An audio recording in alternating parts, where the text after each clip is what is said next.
একসময় পাকিস্তানের বিদ্যুৎ ও জ্বালানি খাতের প্রধান সমস্যা ছিল উৎপাদন সক্ষমতার ঘাটতি। তবে দেশটি সেই সমস্যার সমাধান করেছে বছর ৩ আগেই। এরপর বড় বিপত্তি হয়ে দাঁড়ায় বিদ্যুতের দাম। উৎপাদন সক্ষমতা থাকলেও ইউনিট প্রতি চড়া মূল্য ধার্য করতে হয়েছিল পাকিস্তানকে। তবে নতুন বছরে ইসলামাবাদ নতুন এক সুসংবাদ দিতে চলেছে দেশবাসীকে। জানা গেছে, গ্রাহক পর্যায়ে প্রতি ইউনিট বিদ্যুতের দাম 10 রুপি করে কমানোর সিদ্ধান্ত নিয়েছে পাকিস্তান। দেশটির কেন্দ্রীয় সরকার ইতোমধ্যে এ লক্ষ্যে কাজও শুরু করে দিয়েছে।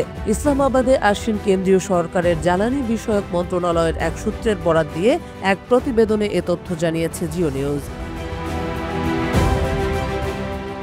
দক্ষিণ এশিয়া অঞ্চলভুক্ত দেশগুলোর মধ্যে পাকিস্তানে বিদ্যুতের দাম সবচেয়ে বেশি। এই মুহূর্তে প্রতি ইউনিট বিদ্যুতের জন্য গ্রাহকদের ব্যয় করতে হচ্ছে 41.48 রুপি। বিদেশি মুদ্রার রিজার্ভ তলানিতে ঠেকে যাওয়ায় গত কয়েক বছর ধরে উচ্চ মূল্যে জ্বালানি আমদানি করতে হয় পাকিস্তানকে। বিদ্যুতের দাম বৃদ্ধির এটি প্রাথমিক কারণ। আরেকটি বড় কারণ হল বেসরকারি বিদ্যুৎ উৎপাদন প্রতিষ্ঠানগুলোর কাছ থেকে উচ্চ মূল্যে বিদ্যুৎ ক্রয়। মোট 21টি বেসরকারি উৎপাদন কেন্দ্রের সঙ্গে বিদ্যুৎ ক্রয়ের চুক্তি ছিল কেন্দ্রীয় সরকারের। গত ডিসেম্বরে চুক্তিগুলো যাচাই করার পর 5টি প্রতিষ্ঠানের সঙ্গে স্বাক্ষরিত চুক্তি বাতিল করেছে ইসলামাবাদ। বাকি 16টির সঙ্গে স্বাক্ষরিত চুক্তিগুলো সংস্কার করা হচ্ছে।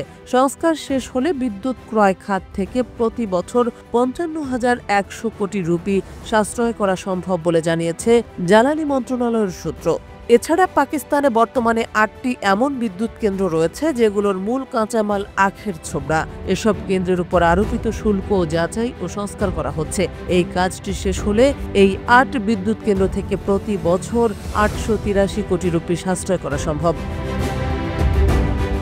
গ্রাহকদের উপর চেপে থাকা বিদ্যুতের বিলের চাপ কমানোর কাজে সাশ্রয়কৃত এই অর্থ ব্যয়ের সিদ্ধান্ত নিয়েছে ইসলামাবাদ। সেই সিদ্ধান্তের ফলাফল হিসেবেই দেশটিতে কমছে বিদ্যুতের দাম। জানা গেছে, আপাতত প্রতি ইউনিট বিদ্যুতের দাম 10 রুপি কমানো হলেও আগামী মার্চ মাসে এই ছাড়ের পরিমাণ হবে প্রতি ইউনিটে 12 রুপি।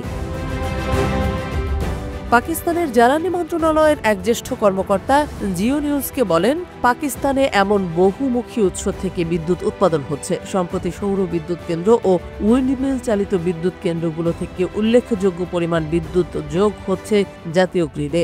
আগে বিদ্যুৎ খাতে যে ব্যয় হতো তার চেয়ে অল্প ব্যয়ে বেশি পরিমাণ বিদ্যুৎ আসছে। এসব কারণেই বিদ্যুতের দাম কমানোর সিদ্ধান্ত নিয়েছে সরকার।